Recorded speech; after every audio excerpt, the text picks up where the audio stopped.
বহুত বেছি আশাবাদী আৰু অসম বিধানসভালৈ কাইলৈ যাম।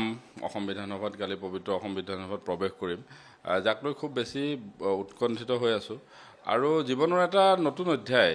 আৰু মই ভাবোঁ যে এয়া ভগৱানৰ আশীৰ্বাদ, তিতাবৰবাসী ৰাইজৰ আশীৰ্বাদ, মোৰ পিতৃ মাতৃৰ আশীৰ্বাদ আৰু সকলোৰে শ্ৰীচৰণত সেৱা জনাইছোঁ। আৰু বিধানসভাৰ প্ৰৱেশৰ আগমুহূৰ্তত মই বিধানসভালৈ যোৱাৰ আগমুহূৰ্তত শিক্ষাগুৰুসকলৰো আশীৰ্বাদ ল'লোঁ। মই যিবিলাক শিক্ষানুষ্ঠানত মই অধ্যয়ন কৰিছিলোঁ, তো কালিৰ দিনটো এটা মোৰ বাবে, মোৰ জীৱনৰ কাৰণে এটা খুবেই এটা ঐতিহাসিক দিন হৈ থাকিব, এটা স্মৰণীয় দিন হৈ থাকিব। গতিকে খুব আশাবাদী কালিৰ দিনটোক লৈ। মানে পিতৃ মাতৃৰ চৰণ চুই কালি আহিছোঁ। মোৰ শিক্ষাগুৰুসকলৰো আশীৰ্বাদ লৈছোঁ চৰণ চুই। সমষ্টিবাসী ৰাইজৰ সকলোৰে লগত কথা বতৰা পাতিছোঁ আৰু মোৰ সমষ্টিৰ পৰাও কালি বিধানসভাৰ শপত গ্ৰহণ অনুষ্ঠানৰ প্ৰত্যক্ষ কৰিবৰ কাৰণে বহুকেইজন আহি আছে। মই সকলোকে পাছ দিব পাৰিম নে নাজানো, কিন্তু বহুত আহিছে। তেওঁলোকো খুব আশা মানে তেওঁলোক খুব সুখী। গতিকে এটা আমাৰ জীৱনৰ এটা নতুন অধ্যায় আৰম্ভ হ'বলৈ গৈ আছে আৰু মই এটাই বিচাৰোঁ যে এইকেইটা সময় যাতে সমষ্টিৰ উন্নয়নৰ কাৰণে আৰু অসমৰ সামগ্ৰিক বিকাশৰ ক্ষেত্ৰত আমাৰ যিখিনি কৰিণীয় থাকে সেইখিনি যাতে অত্যন্ত সততাৰে কৰি যাব পাৰোঁ। তাৰ কাৰণে মই আজিৰ দিনটোতো ভগৱানকো প্ৰাৰ্থনা কৰিছোঁ, সমষ্টিবাসী ৰাইজৰো আশীৰ্বাদ বিচাৰিছোঁ। মোৰ পৰিয়ালৰ কোনো নাহে। মোৰ পৰিয়ালৰ তেনেকৈ মা দেউতা অলপ বয়সস্থ, তেওঁলোক হয়তো কাইলৈ আহিব নোৱাৰে, নাইবা ময়ো তেওঁলোকক জোৰ কৰা নাই কাইলৈ আহিবৰ কাৰণে। কিন্তু মোৰ লগত যিসকলে ধৰক বন্ধু বান্ধৱ, যিসকলে নিৰ্বাচনৰ সময়তো মোৰ লগত একেলগে আছিল, তেওঁলোক প্ৰায় 20জনমান তেওঁলোক আহিব। দলৰ বিভিন্ন পৰ্যায়ৰ বিষয়ববীয়া মোৰ বন্ধু তেনেকৈ তেওঁলোক থাকিব।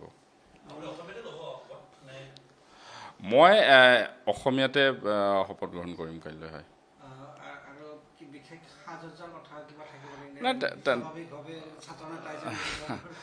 তেনেকৈ সাজ সজ্জাক লৈ ইমান বেছি মই মানে এইটো ক্ষেত্ৰত ইমান ফ'কাছ কৰা নাই। তো তথাপিও চাওঁ কাইলৈ দিনটোত অন্তত এটা জাতীয় সাজত যাতে যাব পাৰোঁ তাৰ কাৰণে চেষ্টা কৰিম।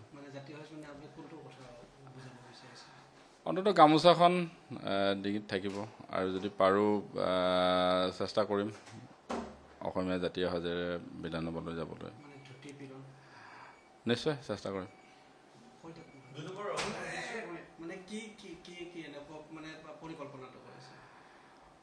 কালি মানে প্ৰথম দিন যামতো অসম বিধানসভাত। ধৰক আমাৰ ৰাজ্যখনৰ কাৰণে, আমাৰ কাৰণেতো পবিত্ৰ মন্দিৰ।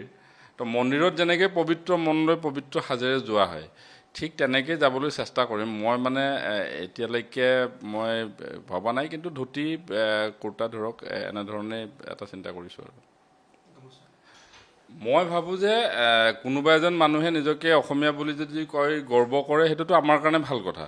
কিন্তু কথা হ'ল গৰ্বিত অসমীয়াৰ দায়িত্বও আছে, কৰ্তব্যও আছে। গৰ্বিত অসমীয়াজনে কেতিয়াও অসমীয়া জাতি, অসমীয়া কৃষ্টি, অসমীয়া সংস্কৃতিক নিঃশেষ কৰাৰ প্ৰয়াস কৰিব নোৱাৰে। গৰ্বিত অসমীয়াজনে অসমীয়া জাতি, সংস্কৃতি, কৃষ্টি, অসমৰ খিলঞ্জীয়া ৰাইজ সকলোকে লৈ গৌৰৱ কৰিব লাগিব। আৰু অসমক এটা প্ৰকাৰে আগ্ৰাসনৰ জৰিয়তে অসমৰ খিলঞ্জীয়া মানুহৰ অস্তিত্বক বিপন্ন কৰিব পৰাসকলে কেতিয়াবা কেনেকৈ নিজকে গৰ্বিত অসমীয়া বুলি ক'বছে, তেওঁলোকৰ পৰিভাষাটো কি, ধাৰণাটো কি, নাইবা তাৰ কি পৰিভাষা আছে মই নাজানো। কিন্তু যদি গৰ্বিত অসমীয়া বুলি কৈছে, সামগ্ৰিকভাৱে অসমখনৰ কথা চিন্তা কৰিব লাগিব। অসমৰ হিত সাধনৰ কথা চিন্তা কৰিহে গৰ্বিত অসমীয়া হ'ব পাৰে।